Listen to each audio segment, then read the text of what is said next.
Hello दोस्तों, मैं school व्याख्याता रजत खंडेलवाल। दोस्तों, मैंने आपको एक सिलेबस का डिस्कशन भी समझा दिया था और आपको मैंने बता दिया था कि पूरा कंप्लीट कि अपन को शॉर्ट नोट्स में मिनिमम कंटेंट में मैक्सिमम क्वेश्चन करने का मैंने बताया था। दोस्तों, इसी के साथ मैं आज एक गुप्त कला टॉपिक में लेके आया हूँ और इस टॉपिक के अंदर अपन बिल्कुल कम नोट्सों में अधिक से अधिक क्वेश्चन करने की कोशिश करेंगे और मैं पूरा थ्योरी के साथ बिल्कुल आपको मैं समझाऊंगा। तो स्टार्ट करते हैं दोस्तों। चैनल को लाइक करें, सब्सक्राइब करें। दोस्तों, टॉपिक का नाम है गुप्त कला व साहित्य व विज्ञान। ये टॉपिक था जिसके अंदर अपन देखते हैं दोस्तों, सबसे पहले वास्तुकला, चित्रकला, मूर्तिकला, साहित्य और विज्ञान, ये आपके टॉपिक दे रखे हैं। दोस्तों, एक चीज ध्यान रखना, अपन को इसके अंदर जो जितने भी गुप्त राजा है वो अपन को नहीं पढ़ने हैं, ठीक है ना।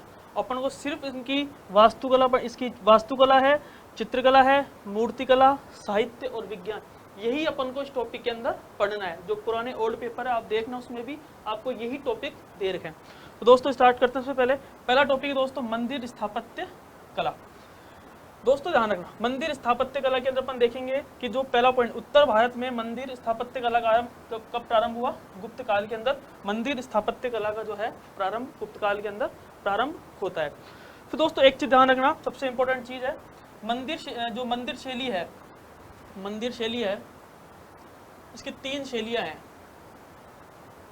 मंदिर शैली है, इसकी जो तीन शैलियां हैं, एक तो है नागर शैली, एक तो है नागर शैली,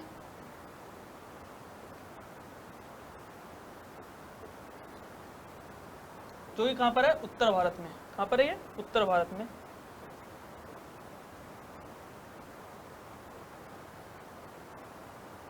एक शैली है बेसर शैली, बेसल शैली, ये कहां पर है?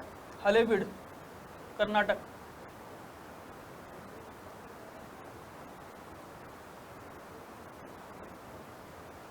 एक शैली है द्रविड़ शैली, द्रविड़ शैली, और जो द्रविड़ शैली है वो कहां पर है? दक्षिण भारत में। कहां पर है? दक्षिण भारत, ठीक है। ये दोस्तों तीन शैलियां मंदिर निर्माण की, एक तो नागर शैली है जो कि उत्तर भारत में, एक बेसल शैली है जो कि हलेबीड जो कर्नाटक के अंदर है, और तीसरी शैली है द्रविड़ शैली जो कि कहां पर है? दक्षिण भारत के अंदर। और अगर मैं बात करूं तो भारत के अंदर जो उत्तर भारत है उसके अंदर सबसे ज्यादा कौन सी शैली मिलती है? नागर शैली। एक मंदिर को छोड़कर जो कि द्रविड़ शैली का कौन सा है? तेलीय मंदिर है, वो कि जो है द्रविड़ शैली का है जो कि उत्तर भारत में। तो दोस्तों अपन देखेंगे सबसे पहले दो प्रमुख विशेषता है इसकी मंदिरों की। तो दोस्तों हम देखते हैं जो शुरू में जो मंदिर थे वो कैसे थे? चबूतरे नुमा। इसके अंदर जो मंदिर थे कैसे थे? चबूतरे नुमा। धीरे धीरे इनके अंदर विकास होता गया और इनके अंदर पंचायतन शैली भी डेवलप होती गई। अब जैसे ही और चारों ओर हम देखते हैं दोस्तों, फिर धीरे धीरे चारों ओर क्या हुआ? सीढ़ियां बनी होती थी। फिर जो चबूतरा है उस चबूतरे के अंदर, चबूतरे के पर गर्भगृह का निर्माण आरंभ हुआ धीरे धीरे, और जहाँ पे कहाँ मूर्ति रखी जाती थी? गर्भगृह पर। फिर हम देखते हैं कि कालांतर में गर्भगृह पर शिखर धीरे धीरे बाद में बनाए जाने लग गए, यानी धीरे धीरे शिखर का निर्माण प्रारंभ होने लग गया। शुरू में ओनली सिर्फ चबूतरे थे, चबूतरे से धीरे धीरे अपन देखते हैं कि गर्भगृह वो बनने लग गया। और जैसे गर्भगृह बना उसके बाद में धीरे धीरे हम देखते हैं कि मंदिर निर्माण की शैली वो आगे बढ़ती है और शिखर नुमा जो है वो शैली आगे धीरे धीरे बढ़ती रहती है। तो दोस्तों अपन देखेंगे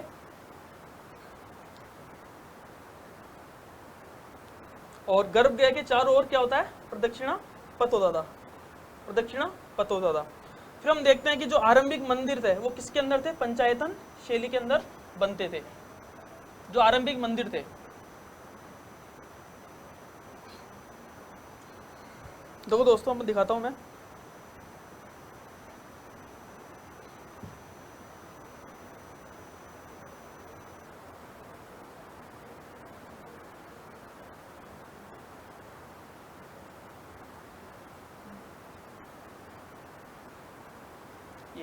ये धीरे धीरे पंचायतन शैली बनने लग गए, और जहां पर गर्भगृह, ये गर्भगृह हो गया, ठीक है, जहां पे मूर्ति रखी जाती थी। पहले क्या थे, चारों तरफ सीढ़ी नुमा थे, सीढ़ी को तो बंद कर दिया धीरे धीरे, और हम देखते हैं कि सिर्फ एक और ये यहाँ पर धीरे धीरे ये गर्भगृह था। फिर धीरे धीरे हम देखते हैं कि धीरे धीरे आगे मंडप बने, और फिर मंडप से धीरे धीरे क्या बनने लग गए, शिखर बनने लग गए। क्या बनने लग गए धीरे धीरे, शिखर। हम देखते हैं ऐसे शिखर बनने लग गए। ठीक है, ये मंदिर निर्माण की शैली थी। नेक्स्ट है दोस्तों, अब हम देखेंगे कि कौन कौन से मंदिर है जो सबसे इंपॉर्टेंट है, एग्जाम के अंदर पूछते हैं। ठीक है, और हम देखेंगे कि जो आरंभिक मंदिर है पंचायतन शैली का, वो कौन सा मंदिर है, देवगढ़ का दशावतार मंदिर। ये किसका है, ये पंचायतन शैली का बना हुआ मंदिर मिलता है। ठीक है, नेक्स्ट दोस्तों अपन अब बात करेंगे कि प्रमुख गुप्तकालीन मंदिर। प्रमुख गुप्तकालीन मंदिर,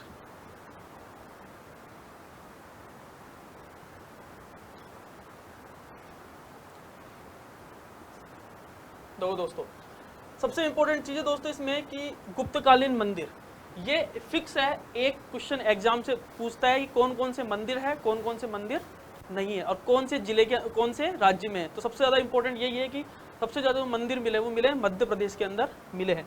हम देखते हैं सबसे पहले जो पहला मंदिर मिला है वो है देवगढ़ का दशावतार मंदिर। कहाँ पर है, यूपी झांसी, ललितपुर जगह एक, ललितपुर।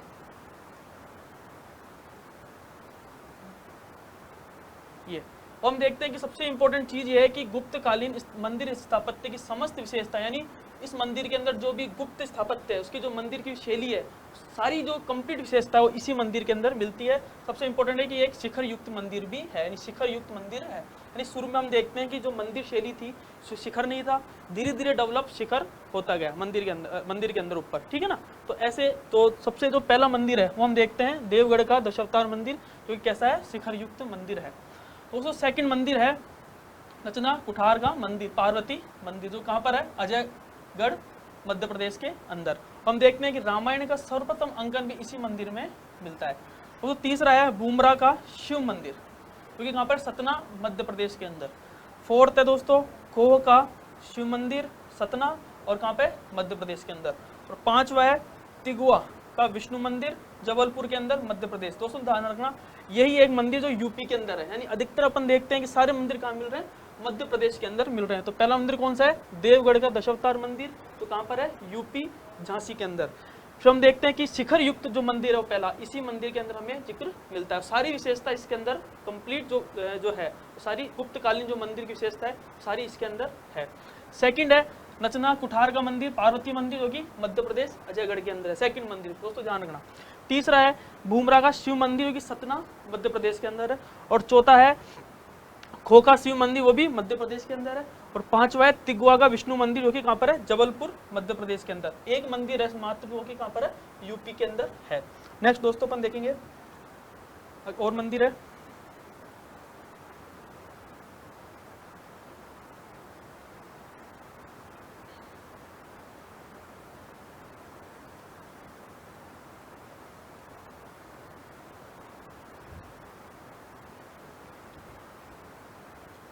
हाँ दोस्तों, तो छठा मंदिर है दोस्तों अपन देखेंगे। तो छठा मंदिर है वो कहाँ पर है, एरन के अंदर।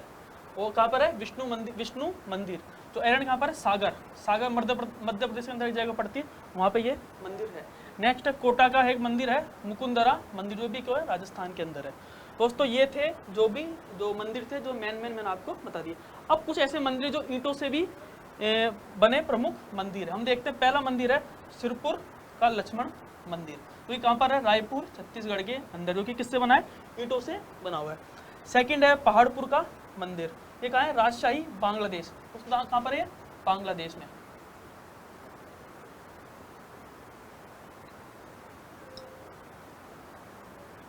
तीसरा है दोस्तों अपन देखेंगे भीतरगांव का मंदिर, सबसे इंपॉर्टेंट है दोस्तों। एक तो ये सिरपुर और ये लक्ष्मण, एक तो ये इंपॉर्टेंट देख लेना, और एक ये वाला भीतरगांव का मंदिर, तो ये कहाँ पर है, कानपुर उत्तर प्रदेश के अंदर। ये भारत में सर्वप्रथम मेहराबों का प्रयोग इसी के अंदर ही किया गया था। और दोस्तों चौथा है वैग्राम का मंदिर, जो कहाँ है, दिनाजपुर बांग्लादेश के अंदर है। तो दोस्तों ये थे ईंटों से बने प्रमुख मंदिर। कौन कौन सा है, पहला सिरपुर का लक्ष्मण मंदिर, जो कि कहाँ है, छत्तीसगढ़ के अंदर। दूसरा है पहाड़पुर का मंदिर, राजशाही, जो कि बांग्लादेश के अंदर है। तीसरा है भीतरगांव का मंदिर, जो कि कानपुर उत्तर प्रदेश के अंदर है। और भारत में सर्वप्रथम मेहराबों का प्रयोग भी इसमें ही किया गया था। फिर चौथा है कि वेग्राम मंदिर, जो कि कहाँ पर है, दिनाजपुर बांग्लादेश के अंदर। तो दोस्तों ये थे मंदिर स्थापत्य, और इसमें आपको एक तो पहला प्रश्न तो ये याद रखना है कि ये मंदिर कहाँ कहाँ पर है। तो मध्य प्रदेश, यूपी, ये 2 और एक राजस्थान, 3 मंदिर अपन को मिले मेन। इसमें आपको ये देखना है कि मध्य प्रदेश में कौन कौन से नहीं है, ठीक है। तो पहला तो ये क्वेश्चन बनता है। सेकंड मंदिर मिलान करवाता है कि देवगढ़ का दशावतार मंदिर, ठीक है, और एरन का दे देगा, तो उसको मिलान करवाएगा। तो ये ध्यान रखना, मंदिर का क्वेश्चन हमेशा आरपीएससी पूछती है, पहली बात। तो दूसरा है, सेकंड है, अपन देखेंगे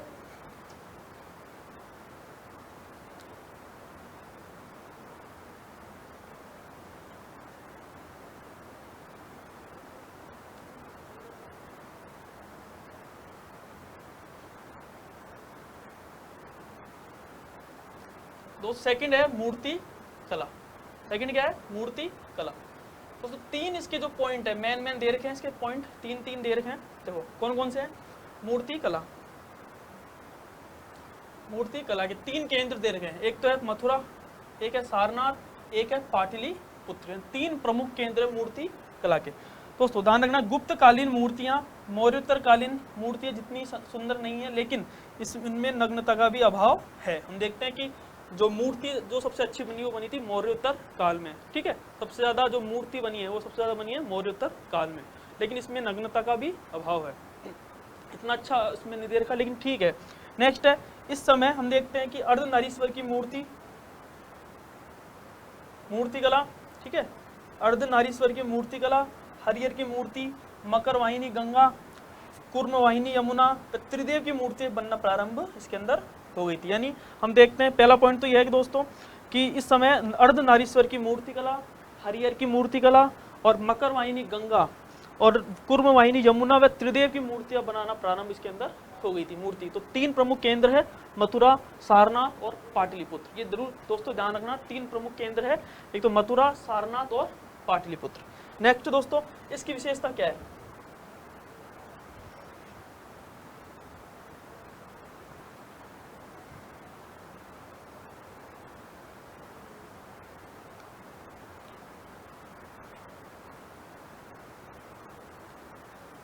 तो पहली विशेषता है मूर्ति कला की, हम देखेंगे कि पहली विशेषता है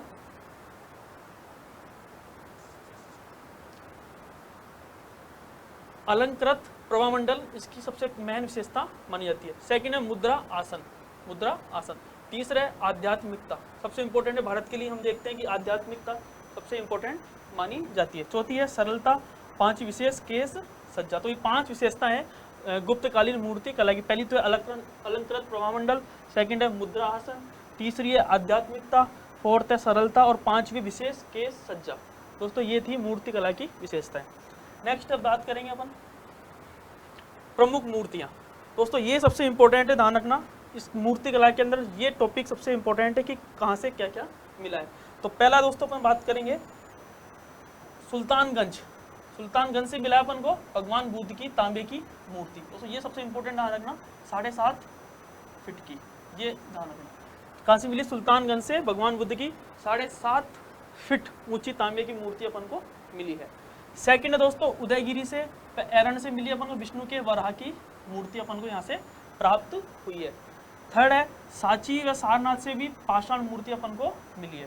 दोस्तों फोर्थ है कांगड़ा से धर्म चक्र प्रवर्तन मुद्रा में पीतल की मूर्ति हमें प्राप्त हुई है। यानी चौथी कौन सी है, कांगड़ा से धर्म चक्र प्रवर्तन की जो मुद्रा है उसके अंदर पीतल की मूर्ति यहाँ से हमें प्राप्त हुई है।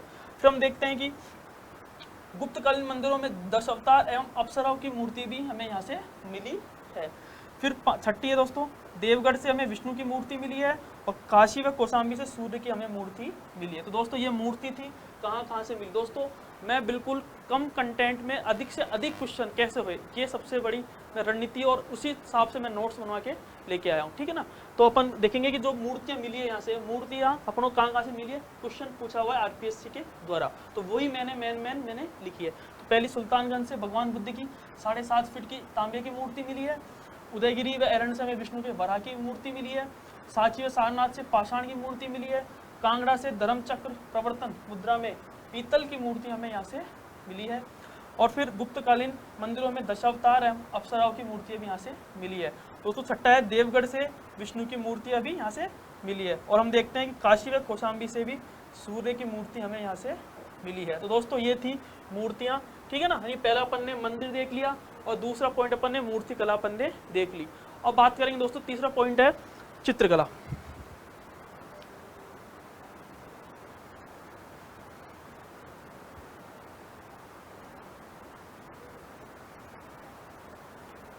गुप्तकालीन चित्रकला।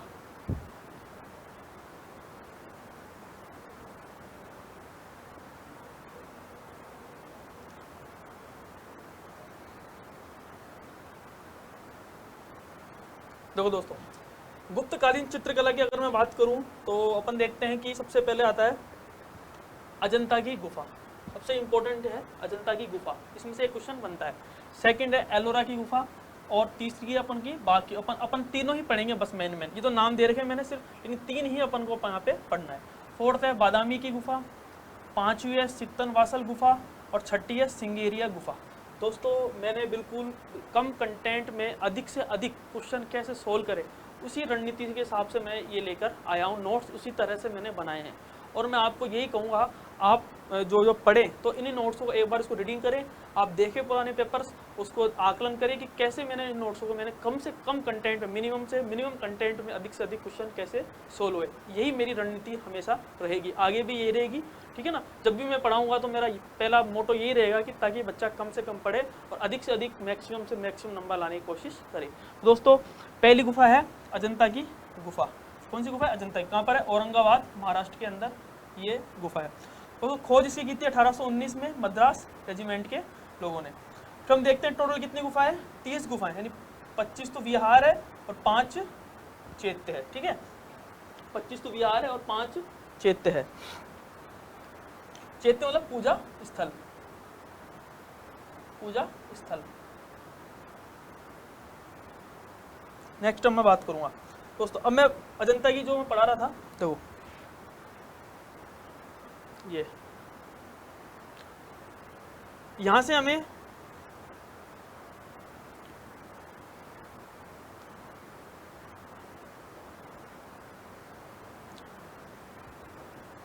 यहाँ से फ्रेस्को एंड टेम्पेरा चित्र भी यहाँ से हमें मिले, यानी आला किला। यहाँ से हमें चित्र भी मिले, फ्रेस्को एंड टेम्पेरा चित्र भी हमें यहाँ से मिले, पहला पॉइंट। दूसरा दोस्तों हम देखते हैं इसका विषय क्या था, इसका विषय था धार्मिक चित्र। क्या था इसका? धार्मिक चित्र। तो तीसरा है कि प्राकृतिक रंगों का भी यहाँ भी अत्यधिक सुंदरता से मिश्रण में प्रयोग किया गया, यानी अभी यहाँ से भी प्राकृतिक जो रंग है और अत्यधिक सुंदरता से भी यहाँ से भी मिश्रण में इसका यहाँ से प्रयोग किया गया है। दोस्तों ये ध्यान रख लेना, जो मैंने नोट्स बनाए बिल्कुल कम कंटेंट में मैंने नोट्स बनाए। नेक्स्ट दोस्तों, अब ये तो कौन कौन सी गुफाएं हमें यहाँ से प्राप्त हुई है देखेंगे। देखो दोस्तों, गुफा नंबर 1, गुफा नंबर हम देखेंगे 1 व 2, कौन शताब्दी दोस्तों? 6वीं से 7वीं शताब्दी के आसपास की है। और हम देखते हैं गुफा नंबर 1 के अंदर हमें यहाँ से किसके चित्र मिले? चालुक्य शासक पुलकेशिन सेकंड को फारस के दूत का स्वागत करते हुए चित्र इसके अंदर दिखाया गया है। सेकंड चित्र मिला है मार विजय का चित्र। तीसरा दोस्तों मिला है, दोस्तों ये सबसे इंपॉर्टेंट, एक तो ये इंपॉर्टेंट है, एक ये इंपॉर्टेंट है, बोधिसत्व पदम पाणी व वज्र पाणी के यहाँ से हमें चित्र हमें मिले। दोस्तों फिर सेकंड गुफा है गुफा नंबर 2, यहाँ से हमें बुद्ध जन्म के चित्र मिले हैं, माया का स्वप्न का चित्र मिला है, झूला झूलती राजकुमारी का भी चित्र हमें यहाँ से प्राप्त हुआ है। दोस्तों ध्यान रख देना, गुफा संख्या 1 से हमें चालुक्य शासक पुलकेशिन जो सेकंड है को फारस के दूत का स्वागत करते हुए चित्र दिखाया गया है। सेकंड है मार विजय का चित्र भी हमें यहाँ से मिला है। तीसरा है कि बोधिसत्व पदम पाणी व वज्र पाणी के चित्र हमें यहाँ से प्राप्त हुए, ठीक है। फिर नेक्स्ट अपन बात करेंगे गुफा संख्या 2 से हमें बुद्ध के जन्म का चित्र मिलता है, माया का स्वप्न का चित्र मिलता है, और तीसरा है झूला झूलती राजकुमारी के चित्र भी हमको यहाँ से प्राप्त होता है। नेक्स्ट दोस्तों गुफा नंबर 9 व 10, यहाँ से हमें सातवां शासकों के संरक्षण के अंदर ये बनाई गई थी, यानी प्रथम शताब्दी के आसपास, और इसके चित्र सबसे प्राचीन माने जाते हैं। किसके? गुफा नंबर 9 और 10 के चित्र। और हम देखते हैं यहाँ से क्या क्या मिला है।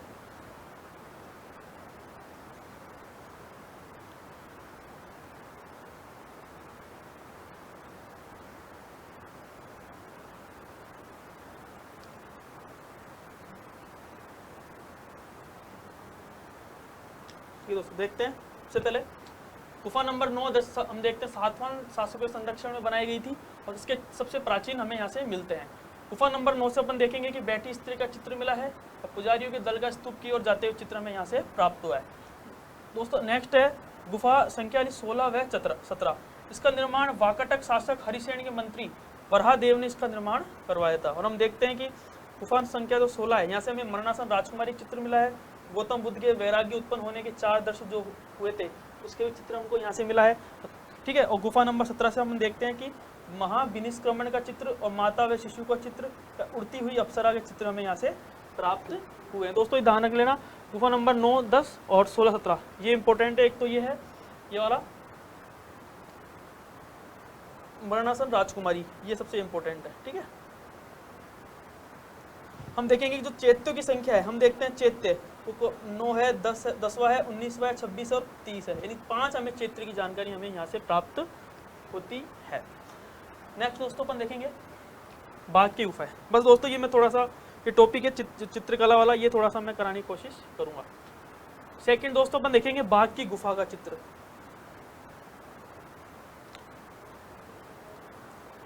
बाघ की गुफा यहाँ पर ग्वालियर एमपी के अंदर है। यहाँ से हमें विषय वस्तु कैसी है, इसकी लौकिक इसकी जो है क्या है विषय वस्तु है। और खोज इसकी 1818 ईस्वी के अंदर डेंजर फील्ड ने इसकी खोज की थी। टोटल हम ये देखते हैं यहाँ से 9 गुफाएं हमें यहाँ से प्राप्त होती है। और 9 गुफा के अंदर भी पहली है ग्रह गुफा, सेकंड है पंचपांडु गुफा, तीसरी है हाथीखाना गुफा और चौथी है रंगमहल गुफा और 5वीं है पाठशाला गुफा। ये 5 यहाँ से हमें जो है गुफा है वो प्राप्त होती है। लेकिन हम देखते अभी जो वर्तमान सुरक्षित केवल 4 और 5 यानी रंगमहल गुफा और पाठशाला गुफा ही इसके अंदर है। दोस्तों नेक्स्ट है हम देखेंगे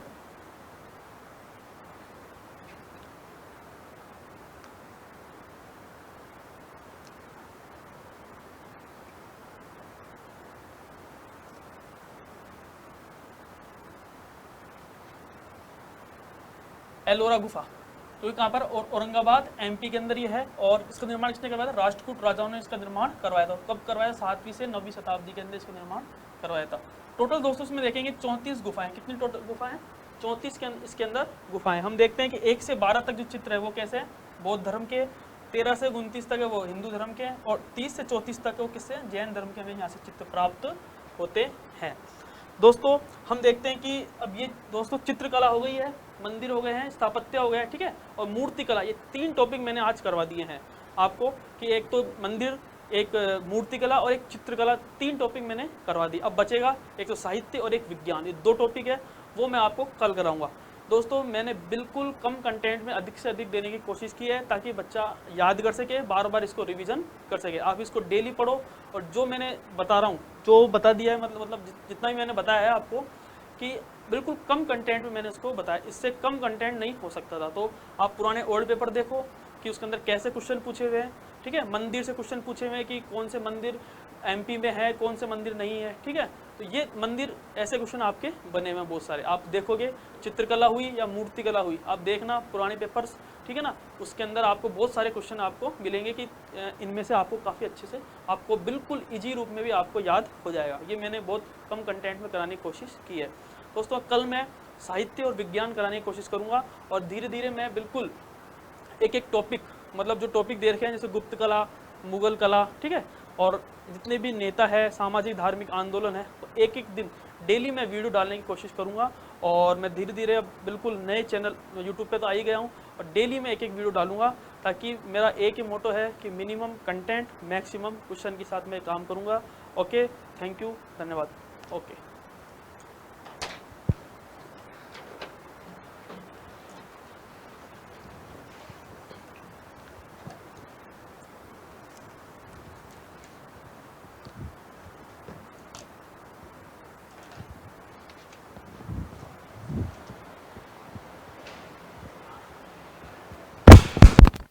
ये लेके आ गया क्या? ये लेके आ गया।